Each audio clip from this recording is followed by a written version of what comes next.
Nah,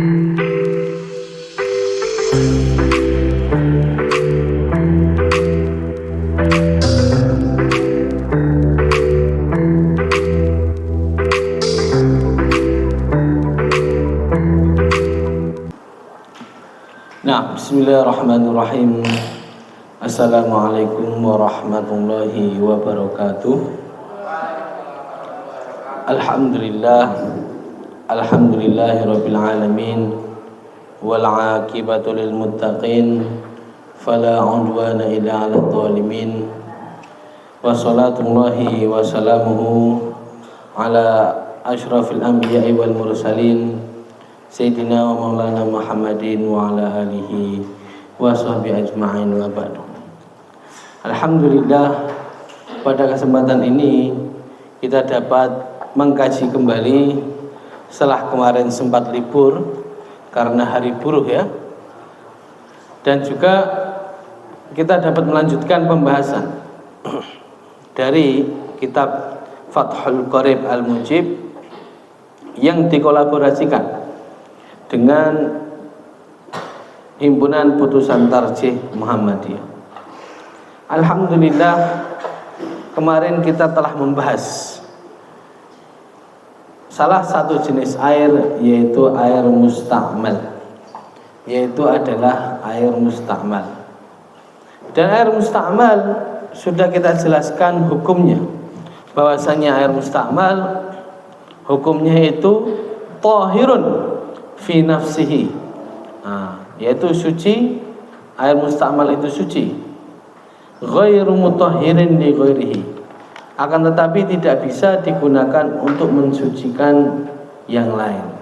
Tidak bisa digunakan untuk wudu, tidak bisa digunakan untuk menghilangkan mandi besar, hadas besar. Itu tidak bisa menghilangkan hadas besar dan hadas kecil. Ini adalah air mustakmal. Nah, dan hari ini kita akan mempelajari air yang kita sebut dengan air mutaghayyir. Perlu kita ketahui bahwasanya air yang itu suci tapi tidak mensucikan ada dua. Suci tidak mensucikan itu ada dua. Yang pertama adalah air mustakmal yang kemarin sudah kita bahas, yaitu air bekas. Bekas dari wudu, bekas dari mandi besar. Air yang menjadi bekas untuk toharoh. Singkatnya seperti itu.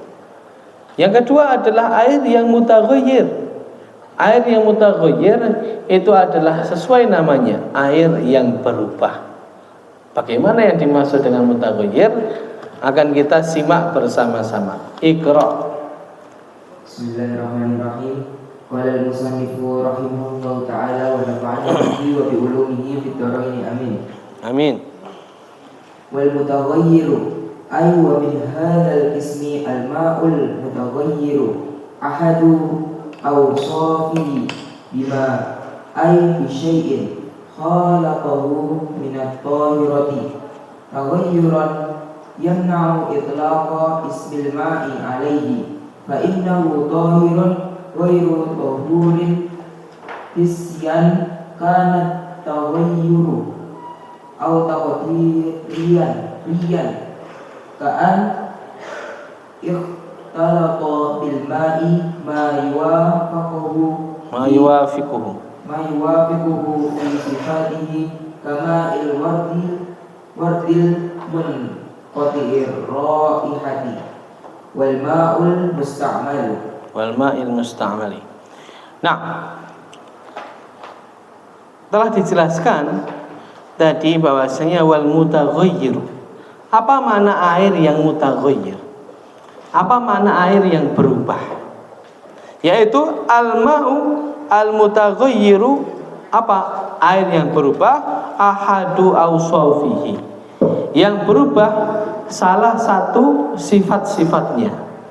Penting untuk diketahui bahwasanya air itu memiliki 3 sifat yang ini sangat penting diperhatikan. Sifat yang pertama adalah warnanya, ya, warnanya. Sifat yang kedua adalah baunya. Sifat yang kedua adalah baunya. Dan sifat yang ketiga adalah rasanya. Yang pertama tadi apa? Warnanya. Yang kedua baunya. Yang ketiga rasanya. Baik. Ini adalah hal-hal yang menjadi tolak ukur air ini berubah atau tidak. Masih bisa digunakan untuk bersuci atau tidak. Ini adalah ketiga sifat ini adalah tolak ukurnya. Maka dari itu penting untuk kita ketahui, jika salah satu dari ketiga atau ketiga-tiganya ini khalatahu minat tahirat, ini berubah karena bercampur dengan suatu hal yang itu bersifat tahir atau suci, jika memenuhi syarat-syaratnya maka berubah menjadi yang awalnya airnya itu bisa digunakan untuk bersuci, berubah jadi air tersebut tidak bisa digunakan untuk bersuci. Contohnya, misalkan ada air putih, tamam, air putih apakah bisa digunakan untuk bersuci? Bisa. Tetapi kalau kita campurkan teh, Masya Allah, kita seduh teh di dalamnya, ditambah gula, Masya Allah, apakah teh ini dapat digunakan untuk bersuci? Bisa digunakan untuk berwudu?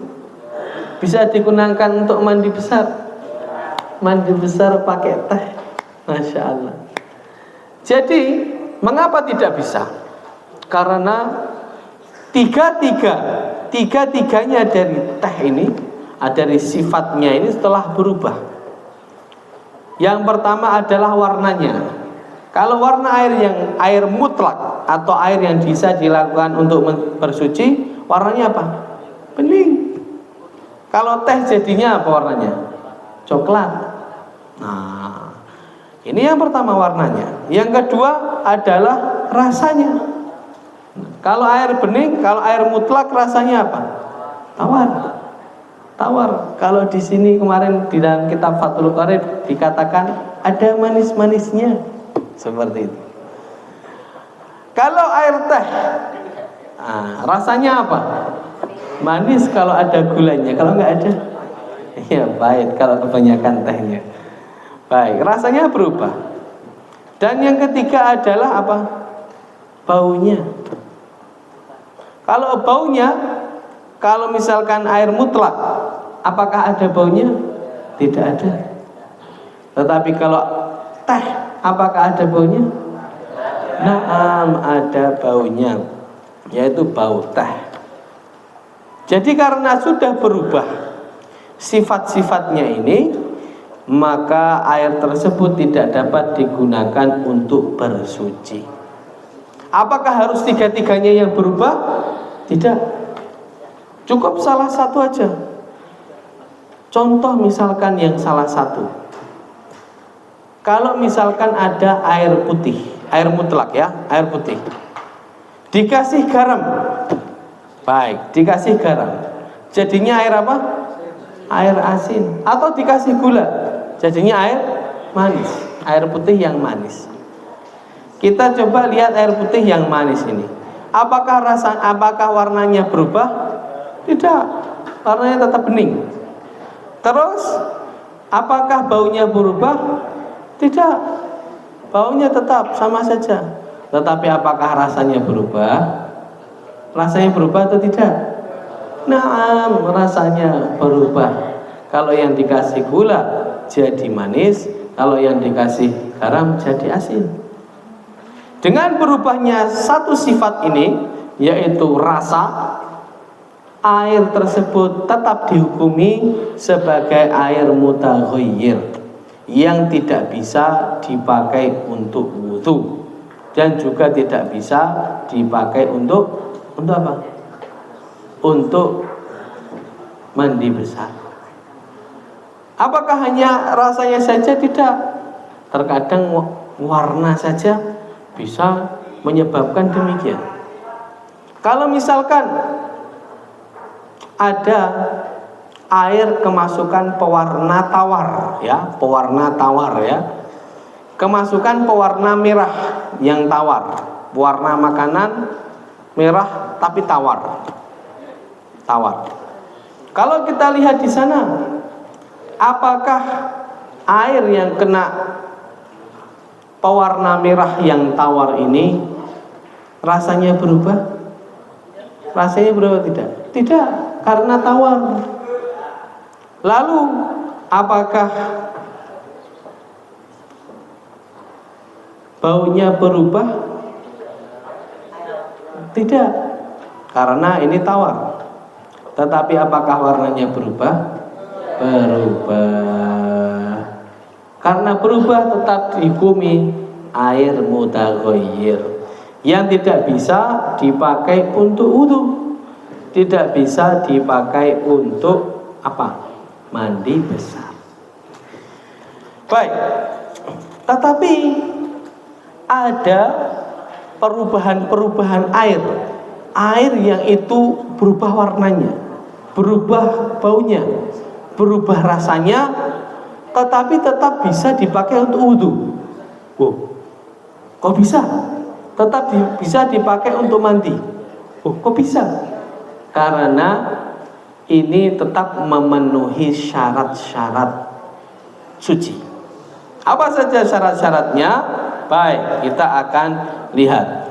Jadi air yang berubah dihukumi tidak suci atau dihukumi tidak bisa mensucikan, bukan dihukumi suci dan tidak bisa mensucikan, atau dihukumi air mutaghayyir jika memenuhi 4 syarat. Nah, apa saja syarat tersebut? Yang pertama adalah ayyakuna at-taghayyuru bi tahirin, yang mengubah air tersebut hukumnya tahir atau suci. Nah, contohnya apa? Ya, kopi lalu teh itu najis enggak? Tidak. Kopi itu najis enggak? Tidak. Kalau tercampur dengan air, apakah jadi najis? Tidak. Maka dari itu faktor yang mengubah berubahnya air mutlak ke air mutaghayyir itu tadi adalah suci, yang suci. Nah, kalau yang mengubah itu najis, beda lagi, bukan air mutaghayyir, tapi air mutanajis. Ya, yang nanti akan kita bahas setelah ini. Baik, itu syarat air mutaghayyir. Yang pertama, kalau misalkan air mutaghayyir ada air sebaskom dikencingin, nah itu jadi air masih suci enggak? Tidak, sudah jadi air yang mutanajis, terkena najis. Baik, itu yang pertama. Yang mengubahnya adalah barang yang masih suci. Yang kedua, ayakuna at-taghayyuru bimukhalid. Baik. Faktor yang mengubahnya tidak bisa dipisahkan. Ya. Faktor yang mengubahnya tidak bisa dipisahkan. Nah, contohnya apa? Ya itu tadi, kita ulangi lagi, kopi. Kalau misalkan air sudah diseduh kopi, bisa dipisah lagi? Kopinya nanti sendiri dikeringkan, lalu airnya sendiri, bisa? Nggak bisa. Begitu pula dengan teh, sudah dicampur air itu menjadi teh, bisa dicampur, tehnya diambil sendiri terus airnya sendiri? Tidak bisa, sudah bercampur. Nah, jadi kalau seperti itu, kalau misalkan airnya menjadi seperti itu, yang mukhalid, yang bercampur, yang tidak bisa dipisahkan, maka itu termasuk air mutaghayyir atau air suci dan tidak bisa mensucikan. Tetapi di sini ada masalah yang penting, yaitu ada yang pernah di sungai, ya, mandi di sungai pernah? Ya, yang airnya di sungai itu ada pasirnya. Nah, Kalau misalkan ada yang pernah mandi di sungai yang warnanya sungainya itu banyak lumutnya. Baik. Terkadang kalau sungai yang itu banyak lumutnya, yang itu terkadang berubah warnanya menjadi hijau, ya, agak kehijau-hijauan. Nah, warnanya berubah atau tidak itu? Berubah. Tetapi apakah boleh digunakan untuk mandi atau wudhu boleh? Boleh atau tidak? Jawabannya boleh. Karena itu tidak merupakan suatu hal yang bercampur. Tidak suatu hal yang bercampur. Air yang terkena lumut berubah menjadi hijau, itu tidak bercampur. Kalau lumutnya diambil, ya lumut-lumutnya itu dapat diambil, ya sudah, berhenti. Atau misalkan orang yang kena air tapi di bawahnya itu ada pasir, airnya jadi keruh, bawahnya pasir. Nah, bawahnya itu pasir. Nah, kalau misalkan ada air putih, bawahnya pasir, kalau misalkan diaduk-aduk itu menjadi keruh, betul atau tidak? Nah, air yang keruh karena pasir ini, apakah boleh digunakan untuk bersuci? Boleh. Kenapa boleh? Karena pasir dan air tidak bercampur, ya, dapat dipisahkan. Caranya ditunggu sebentar, nunggu pasirnya turun, nah mengendap, nah airnya kembali jernih lagi. Maka dari itu silakan untuk digunakan mandi besar atau mandi atau wudhu. Apakah harus nunggu pasirnya turun dulu baru digunakan untuk mandi atau wudhu? Tidak, langsung saja boleh. Nah, itu adalah syarat yang kedua, ya. Syarat yang pertama, faktor yang mengubahnya hukumnya thahir. Syarat yang kedua, faktor yang mengubahnya air itu mukhalid, tidak bisa dipisahkan atau sudah bercampur. Yang ketiga, apa yang ketiga? Ayyakuna taghayyuru fahishan. Apa yang maksudnya? Maksudnya adalah berubahnya ini sangat parah sekali. Berubahnya sangat parah sampai kita tidak bisa mengatakan bahwasanya kalau orang normal nggak bisa mengatakan bahwasanya ini air mutlak. Contoh misalkan, yaitu tadi kita ulang-ulang, air kopi. Apakah air kopi ini menurut orang normal bisa dikatakan itu air mutlak, yang itu namanya, yang itu tawar, yang itu bening, yaitu apa? Apakah orang yang berakal mengatakan itu demikian? Tidak, nggak bisa. Jadi perubahannya ini harus parah. Jadi perubahannya ini harus parah. Kalau kopi ya jadi kopi, hilang warna air beningnya, hilang baunya, dan baunya jadi kopi, dan juga rasanya jadi kopi. Jadi yang ketiga adalah berubahnya harus parah.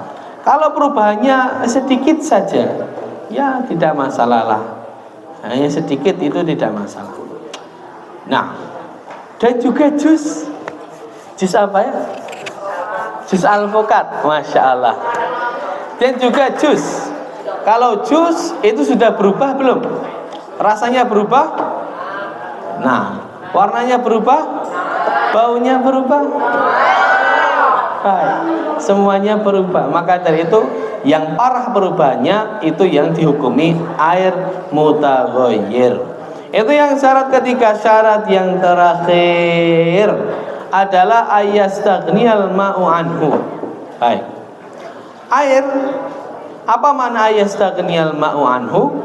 Baik. Apa yang dimaksud ayastaghniyal ma'u anhu?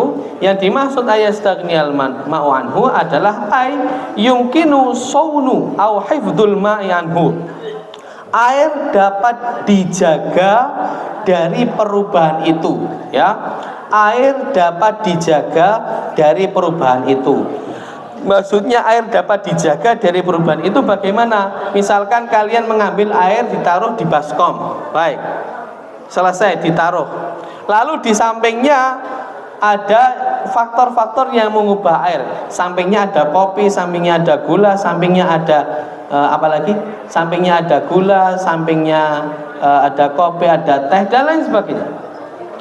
Apakah dengan kita membiarkan air tersebut, air bisa otomatis berubah menjadi air teh?